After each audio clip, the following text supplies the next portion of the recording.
ابو محجن ثقفی رضی اللہ تعالیٰ عنہ شراب پیتے تھے، نہیں چھوٹی، اور قادسیہ کی جنگ میں شریک ہیں۔ تنگ آ کر سعد بن ابی وقاص نے ان کو قید میں ڈال دیا۔ کس جرم میں؟ شراب پینے کے جرم۔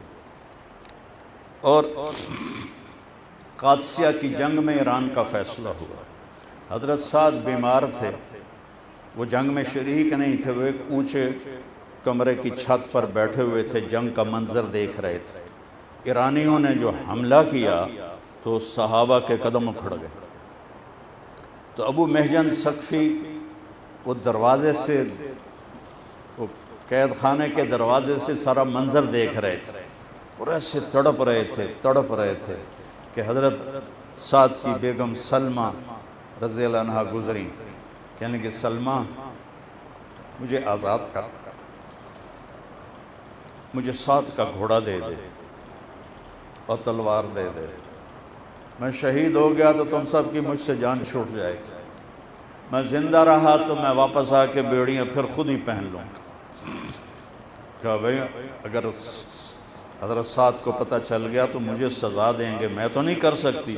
وہ چلنے لگی تو انہوں نے فی البدی کہا کفا حزنا ان تلتقی الخیل بالقنا واترک مشدودا علی وساکیا اذا قمت عنا عن الحدید وغلقت علی ابواب قد تسم المنادیا۔ ہائے میرا درد، اس سے بڑھ کر اور کیا ہو سکتا ہے کہ سامنے حق و باطل ٹکرا رہے ہیں اور مجھے بیڑیوں نے پکڑا ہوا ہے، اٹھنے لگتا ہوں تو آہنی دروازے میرے لیے رکاوٹ ہیں اور بیڑیاں مجھے کھینچ کے گراتی ہیں۔ تو حضرت سلمہ کا دل نرم ہو گیا، انہوں نے دروازہ کھولا، انہوں نے بیڑیاں کھولی، حضرت سعد کا گھوڑا دیا، تلوار دی، انہیں ذرا بھی نہیں دی، چہرہ چھپا لیا۔ ایرانی صحابہ کو دھکیلتے دھکیلتے خیموں تک لے آئے تھے، ایسا نہیں ہوا تھا، پوری 9 دن یہ جنگ چلی تھی، خیموں تک لے آئے تھے۔ تو یہ ایک شخص آیا ہے اور اس نے حملہ کیا ہے اور پوری ایرانی صفوں کو الٹا کے رکھ دیا۔ وہ بجلی کی طرح کبھی ادھر حملہ کرتے، کبھی ادھر نظر آتے، یوں دیکھتے تو وہ وہاں پہنچے ہوتے تھے، یہ دیکھتے تو وہ وہاں پہنچے ہوتے تھے۔ اس قدر اس ایک شخص شراب پینے کی سزا میں قید ہے۔ او اللہ کے واسطے صحابہ کی زندگی بھی پڑھو، سیرت بھی پڑھو۔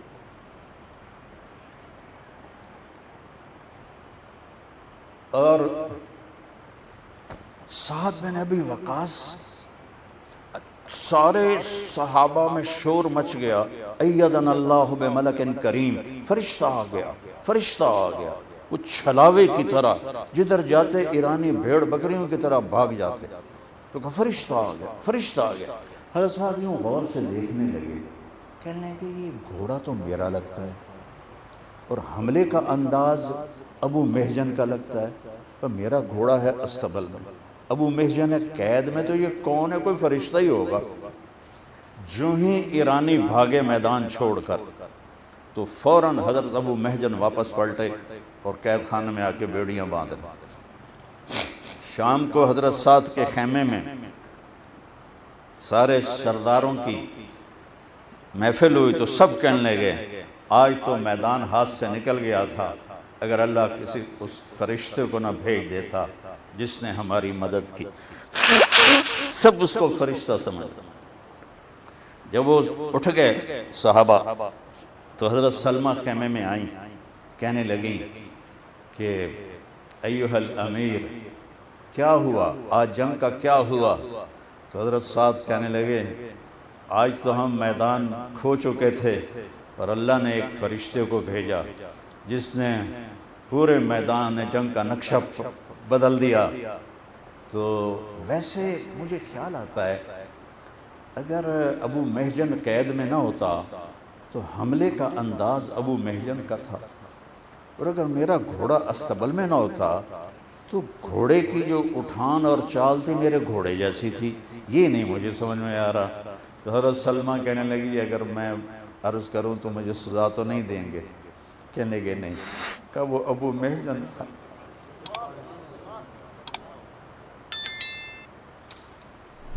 کتنے لوگ ضائع کر دیے، وہ ابو محجن تھا۔ سعد بن ابی وقاص ہل گئے، کھڑے ہو گئے، فوراً اس کو لاؤ، فوراً اس کو لاؤ۔ انہوں نے بیڑیاں کھول دی، ان کو لایا، انہوں نے گلے سے لگایا، ماتھا چوما، کہ ابو محجن جو مرضی کر تو آزاد ہے، اچھے عمل کرو گے تو تمہارا ہی بھلا ہے، ومن اساء فعلیہا، اگر غلط کام کرو گے تو اس کی سزا بھگتو گے، وہ تمہارے ہی اوپر اس کا وبال آئے گا۔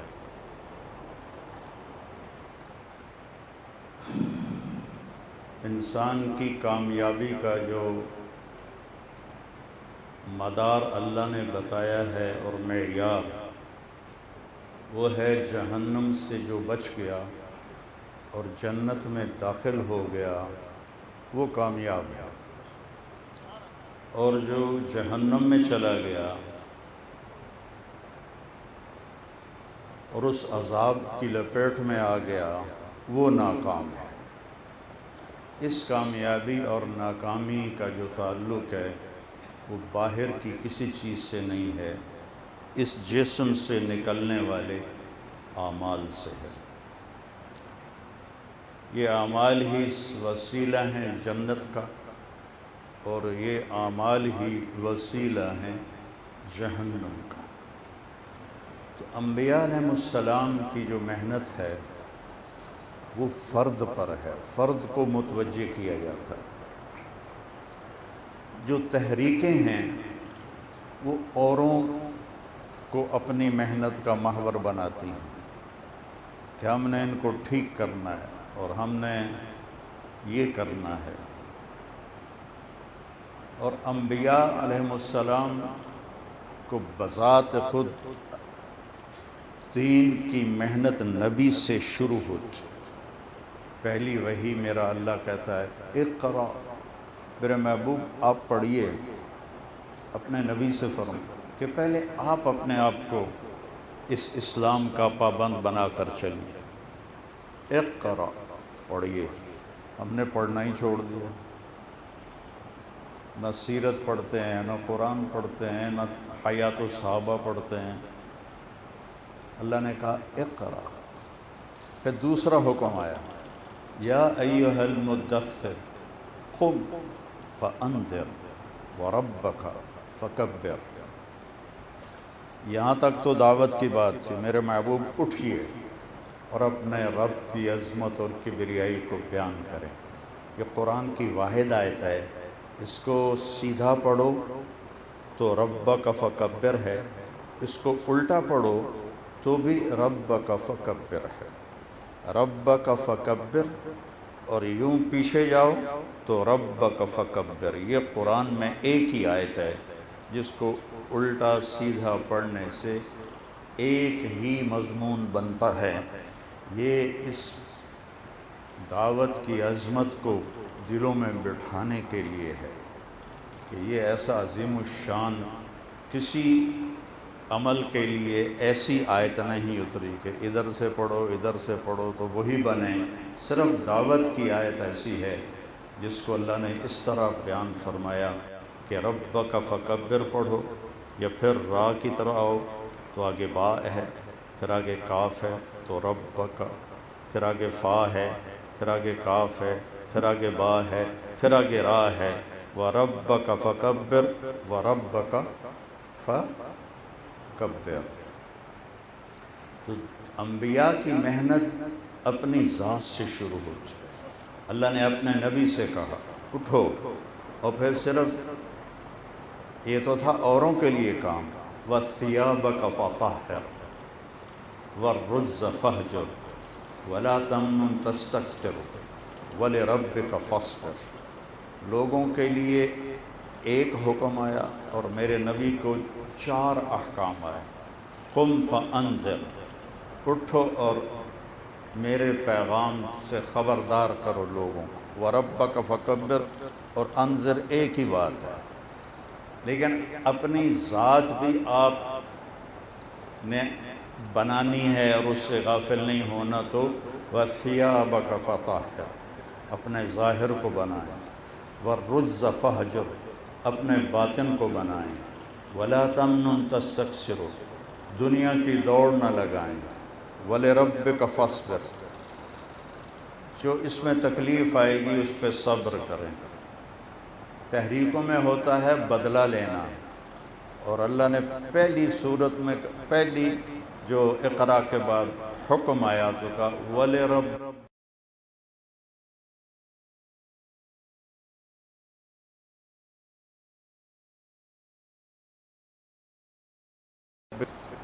انداز نرالے دیکھے، اس کو چھٹی نہ ملی جس نے سبق یاد کیا۔ پہلے قدم پہ کہا جا رہا ہے برداشت کرنا ہے لوگوں کی بدتمیزیوں کو۔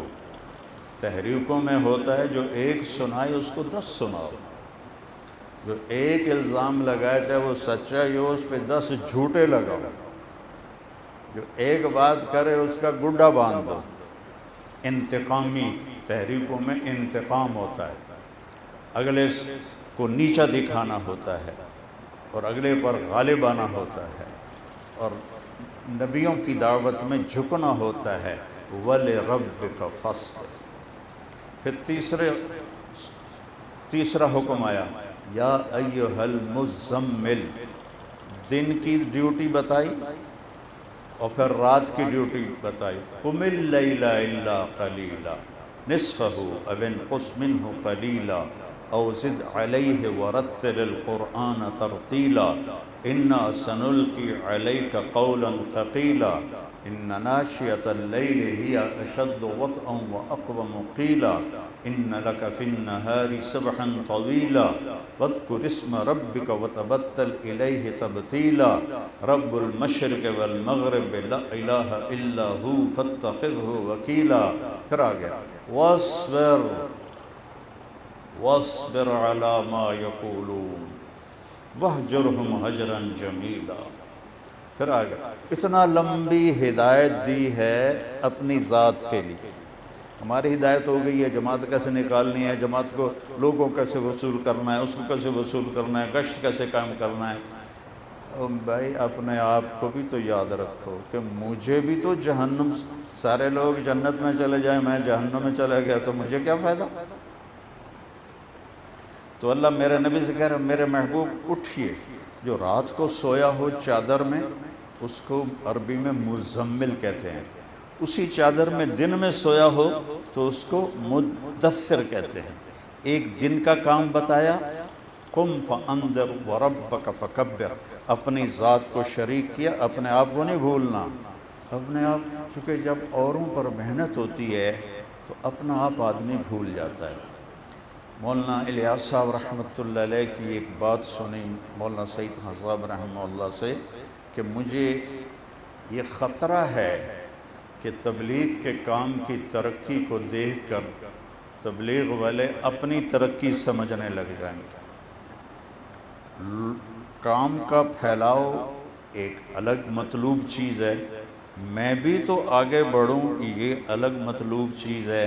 تو کہا میرے ساتھیوں کو دھوکہ لگ جائے گا، اتنی جماعتیں نکل گئیں، اتنا مجمع آ گیا، اتنے لوگ نکل گئے، فلاں جگہ اتنا جماعتیں نکلیں، سال کی اتنی نکلیں، 7 مہینے کی اتنی نکلی، یہ تو بہت بڑی اللہ کی نعمت ہے۔ لیکن اس میں ایک امتحان ہے کہ کہیں میں اس کو اپنی ترقی نہ سمجھ لوں۔ تو اللہ ڈائریکٹ نبیوں سے فرماتا قم، میرے محبوب کھڑے ہوئیے، رات کو تہجد پڑھیے، وَمِنَ اللَّيْلِ فَتَهَجَّدْ بِهِ نَافِلَةً لَكَ، رات کو آپ کو اٹھنا ہے، میرے سامنے کھڑا ہونا ہے۔ إِنَّ نَاشِئَةَ اللَّيْلِ هِيَ أَشَدُّ وَطْئًا وَأَقْوَمُ قِيلًا، رات کو جو بات ہوتی ہے وہ بڑی مزے کی ہوتی ہے، خاموشی ہوتی ہے، سناٹا ہوتا ہے، رات کے گزرنے کا پتہ بھی نہیں چلتا۔ ناشیہ کہتے ہیں رات کا ایسے گزرنا کہ گزرتے گزرتے پتہ ہی نہ چلے اور رات گزر جائے۔ جب آپ میرے سامنے کھڑے ہوں گے تو آپ کو پتہ ہی نہیں چلے گا اور اذان ہو جائے گی۔ یہ ہے ناشیہ۔ ناشیہ ہوتا ہے دھیرے دھیرے وقت کا گزرنا یہاں تک کہ پتہ ہی نہ چلے اور وقت گزر جائے. تو اللہ کہہ رہا ہے یہ رات کی آپ کی ڈیوٹی ہے، چونکہ صبح آپ کے اوپر دعوت کی ذمہ داری ہے.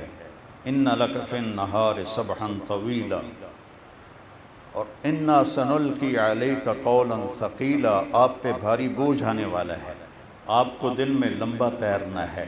کیا کرنا ہے؟ وَاذْكُرِ اسْمَ رَبِّكَ وَتَبَتَّلْ إِلَيْهِ تَبْتِيلًا، آپ مجھے یاد کریں اور الگ بیٹھ کے یاد کریں، کٹ جائیں سب سے. وَتَبَتَّلْ إِلَيْهِ تَبْتِيلًا، کٹ جائیں سب سے. تبتل تفاعل ہے، تبتیلا تفعیل ہے. تفاعل کا مطلب ہے اپنے لیے بھی کریں، اور تبتیلا کا مطلب ہے کہ صحابہ کو بھی کہیں کہ وہ بھی رات کا وقت اللہ کو دیا کریں. ورنہ ہونا چاہیے تبتل الیہ تبتلا، تفاعل کا فعل ہے، تفاعل کا مصدر آنا چاہیے، لیکن تبتل الیہ تبتلا کی بجائے تبتل الیہ تبتیلا، کہ یہ سب کو آپ نے اپنے اس جہد میں شریک کرنا ہے. اور لوگ آپ کو برا بھلا کہیں گے تو آپ نے کیا کرنا ہے؟ وَاصْبِرْ عَلَىٰ مَا يَقُولُ. عَلَىٰ ہوتا ہے جیسے